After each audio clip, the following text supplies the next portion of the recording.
You know, one of the things, you know, I was listening to some of your other interviews, and I never really thought about this before until you said it, but you said you were the first rapper to get out of jail and actually get on. Mm-hmm. And I started thinking, I'm like, there's really been no one else? I'm not, you know, I'm not talking about rappers like T.I. that go to jail and come out and they're big, right, or Tupac, whatever else, but to do a long stretch, get out and get on, like no one else has done that?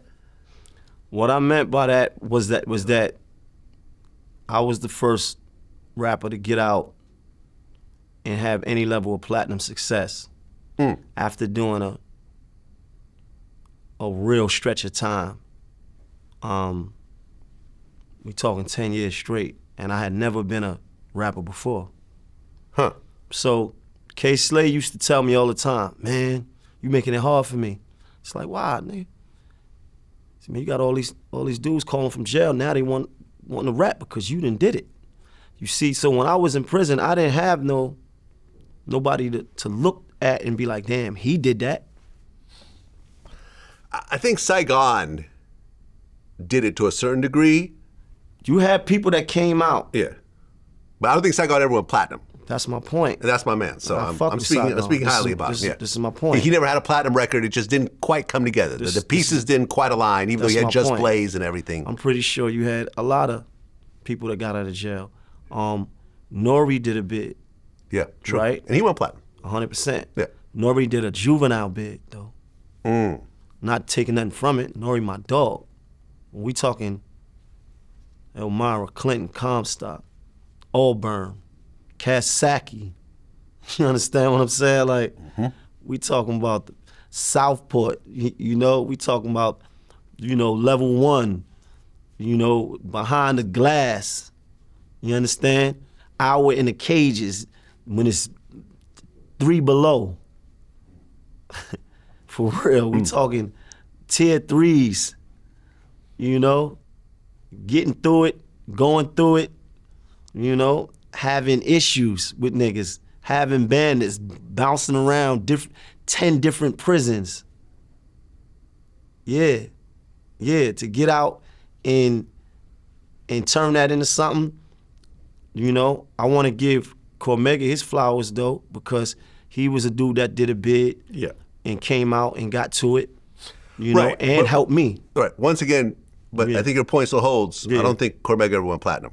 No. He has some good songs. No, and he was down with Nas when he came home. Yeah. Right. And you also said some other things. You said there were 3 things that you wouldn't do because you felt that it would leave your spirit in prison. In prison, yeah. What are those 3? 3 things that I promised myself. I would never indulge in no drugs in prison. I watched dudes go to prison and become drug addicts. I would never indulge in any, you know, mookish behavior, you know. Mookish behavior is any what? Homosexuality. Okay. Never.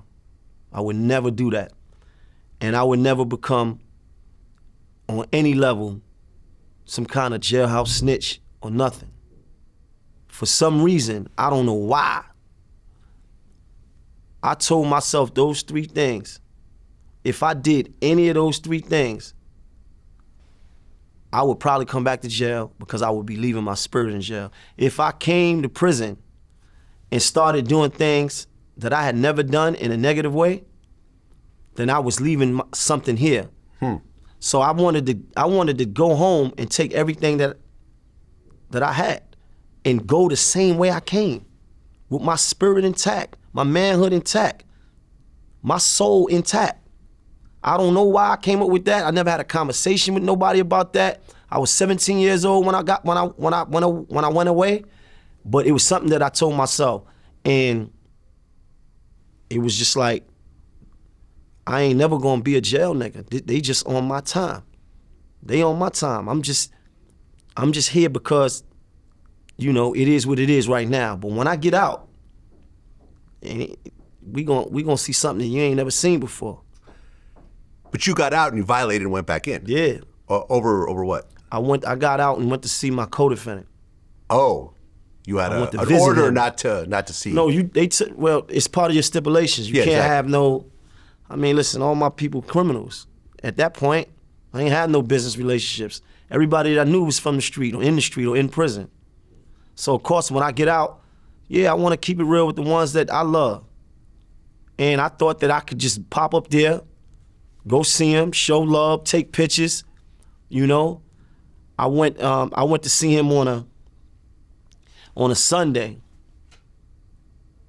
And you know, my brother Mo Dog, I went to see him on a Sunday. Me and my brother 80 drove up there. I went to report to my parole officer on Tuesday. And I got there and he said, how was your weekend? I said, man, that was cool. He said, what did you do? I said, I ain't do much. I was just chilling. He said, stand up. And when he said stand up, they all bust in the room. Hands up, hands behind your back. Ah. And all you could do is go, damn. I'm trying to play it off like, what's going on? Like what's happening? You was on a prison visit.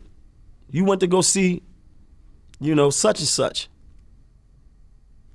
It is what it is. You know? How do they find out? It's computers. Like, you go up there, you give your ID. Oh. You know, punch it in. Yeah. So I had to do another year. So, Damn. which was crazy because they give you a hearing, right? And I had been home for 5 months. And in that 5 months, I had made my first CD. Me, my brother Dyko, my brother Mouse, Hustle Hard presents Maino. Me standing on Marcy and Gates Avenue. And we was like, you know, moving around with the CDs. So I was trying to get in the game. So I had met people and they give you a hearing to see if they're gonna actually let you go or give you what they call revoke and restore. I had got a letter from Sony Records in my behalf. I had got a letter from Young Gav. You know, he had the Foxy Brown, Il Nana Records. You know, I came in there. I'm like, yeah, man. You know, look, I'm getting in the game. You know, I showed it to the judge or whoever he was, the adjuster or whatever, and they gave me revoke and restore. They gave me revoke and restore. They told me you'll be leaving to go back home within 2 weeks. I'm like, yes. 2 weeks came, then I ain't going nowhere. 3 weeks came, I ain't going nowhere. I speak to my dog, he like, yo, listen, them people just reversed your shit. Why? I don't know. They ain't say why, they just reversed it. And did you not have money for lawyers to try to dig into this? No, I had a paid lawyer. And he basically said... And you gotta understand, this is not court, it's not criminal court. This is basically institutional, right? So you going to see what it would be like a judge, but he's not a judge. He's a person in a hearing. These are hearings that are not in a court. So it's not like you walking in with a lawyer and it's a DA. It's not that. But I had a lawyer anyway. Leslie, what was his name? Leslie Chang, I think. And I walked in there and we paid him $3,000 just for that 10 minutes. And I wound up still getting a year anyway. Talk about defeated. Man, I was like, man, I ain't never gonna be nothing. I ain't gonna be nothing.